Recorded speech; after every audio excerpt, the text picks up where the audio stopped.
Multiple sources have confirmed to CBS News that all USAID overseas missions will be shut down and all staff members will be recalled by Friday.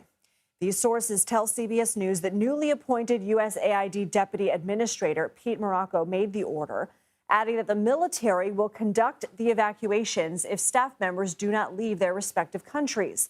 This comes amid an overhaul of the humanitarian agency, which has seen dozens of senior officials placed on leave and thousands of contractors laid off.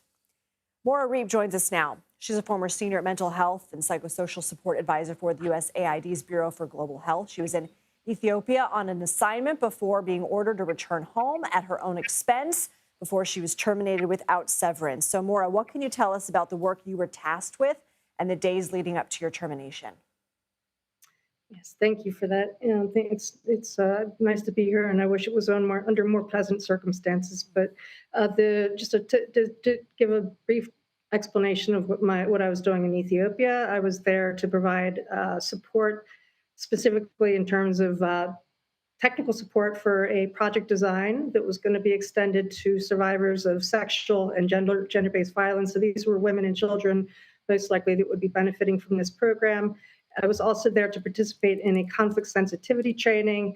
My role as mental health advisor was to make sure that we were also considering the mental health, the needs of the beneficiaries in terms of mental health, and making sure that programming was trauma informed. So I had arrived on Friday, and then by Monday was when I started receiving words that I needed to return home immediately. Wow. And because I had been planning to take a vacation afterwards, there had been a cost construct, which was going to be my expense to pay out of pocket. But that invalidated my ticket, and then I was ordered to return and to buy my own ticket, essentially. What happens now that all of these USAID projects are either on hold or canceled? What do you worry about in terms of the work that will go undone? Yes, that's really a great question, and it's a really important one. And it's hard for me to kind of imagine what's going to happen in the future, because at this point, I just don't know. It's really a powerless sort of situation, and just thinking about the hundreds of millions of people that have benefited from USAID services and support over the years, and just women with babies that have been impacted by HIV and perinatal mental health, and thinking about people with tuberculosis that are no longer going to have access to life-saving treatment, and HIV, they're not going to be able to have life-saving treatment.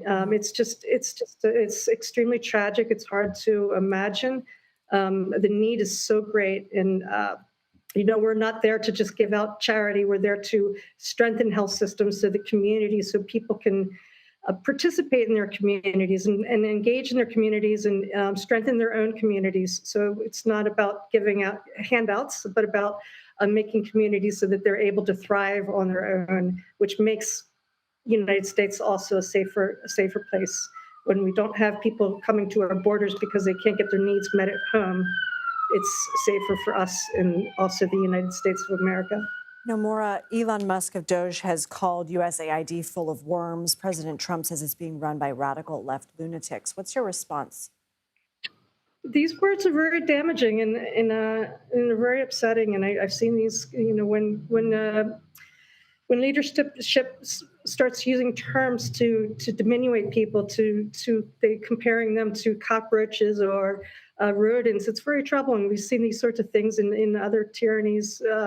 It's a way when you're using these sorts of terms, the purpose is to create division. So it makes me very sad to see that our leadership is using these sorts of terms, because I think we're all people, and we deserve to be better. And the colleagues also, to speak about the amazing colleagues I've worked with at USAID that now have been dedicating 20 years of their life or 15 years of their life, to giving their whole life to the values of creating, extending health to others that really need it. To think that they're now going to be out of employment, we were dropped. When I was terminated, I had 2 days of health insurance, and now I have no health insurance coverage. So it's scary. And people with families and children to put through schools, it's really frightening. Maura Reap, we know this is a turbulent, trying time for you. We appreciate you coming on, describing everything, but we do hope you get back on your feet and that things look up from here. Thank you for sharing your story. Thank you.